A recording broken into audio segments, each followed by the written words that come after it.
25 मार्च 2019 ओडिशा के केओंझर जिले की गलियां उस दिन सूनी थी।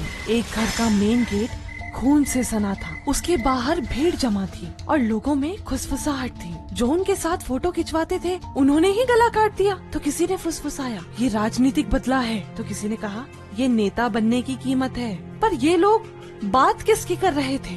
दैनिक भास्कर की थ्रिलर सीरीज मृत्युदंड केस एपिसोड के पार्ट 1 में कहानी बेहरा मर्डर केस की।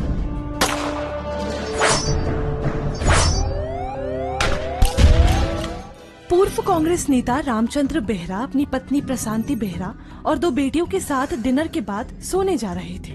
वो उस दिन बहुत खुश थे। उन्होंने अपनी बेटियों से बोला, चलो सो जाओ, कल बहुत बड़ा दिन होने वाला है। तभी बाहर से आवाज आई, बेहरा साहब, कुछ और कार्यकर्ता आपसे मिलने आए हैं। बेहरा ने सोचा, ये कुछ देर पहले ही तो अरुण, संजीव, पुरुण और अजीत मुझसे मिलकर गए हैं। ये अब वापिस क्यों आए हैं? पूर्व कांग्रेस नेता रामचंद्र ने जैसे ही दरवाजा खोला, देखा सामने 10-12 लोग खड़े हैं। सब हाथ पीछे कर एकटक उन्हें घूर रहे थे। दरअसल ये वही लोग थे जो कुछ देर पहले रामचंद्र के घर आए थे। बेहरा ने उनसे डरते हुए पूछा, आला कमान का फैसला बदल तो नहीं गया है? इतने शांत क्यों हो? इतने में ही उन कार्यकर्ताओं की भीड़ ने घेराबंदी कर दी। 5 लोग उन पर टूट पड़े और बेरहमी से पीटने लगे। अरे क्यों मार रहे हो?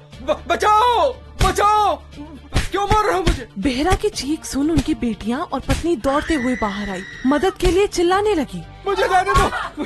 नहीं नहीं बेटा, नहीं बेटा, नहीं नहीं नहीं, रुको। तभी भीड़ में से अरुण पृष्टि नाम का एक आदमी चिल्लाया, क्यों नेताजी, बहुत शौक है लीडर बनने का, आज तुम्हारा शौक निकाल दूंगा। ये कहकर उसने बेहरा के बाएं हाथ पर तलवार चला दी। पूर्व कांग्रेस नेता रामचंद्र बेहरा का हाथ आधा कट गया, खून की धार बहने लगी। संजीव चिल्लाया, इसका पूरा बायां हाथ काटो, पूरे गांव को पता चले कि दबंगई क्या होती है। अब भीड़ में से 2 लड़के अलेख पृष्टि और पूरण बैतई दौड़कर पास की झोपड़ी से भाले लेकर आ गए। संजीव गाली देते हुए चिल्लाया, क्या देख रहे हो, खत्म कर दो इसे।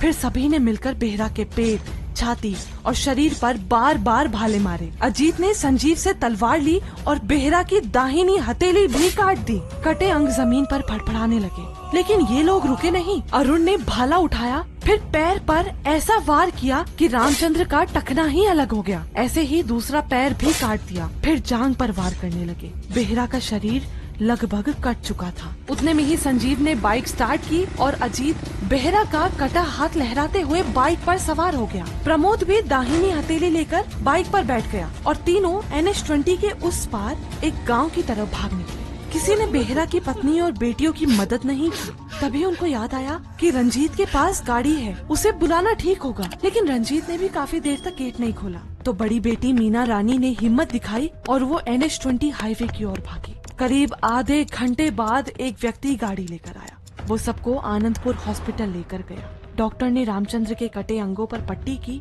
और कटक रेफर कर दिया। अब सवाल ये था कि रामचंद्र बेहरा को आखिर क्यों मारा गया? क्या ये सिर्फ राजनीतिक रंजिश थी या कोई पुरानी दुश्मनी? जो कार्यकर्ता साथ रहे उन्हीं ने हमला क्यों किया? क्या बेहरा किसी नई राजनीतिक पार्टी में जाने वाले थे? और सबसे अहम सवाल, बेहरा को बचाने की आखिरी कोशिश के बाद क्या वो बच पाए? जानेंगे कल बेहरा मर्डर केस के पार्ट 2 में, सिर्फ दैनिक भास्कर ऐप पर।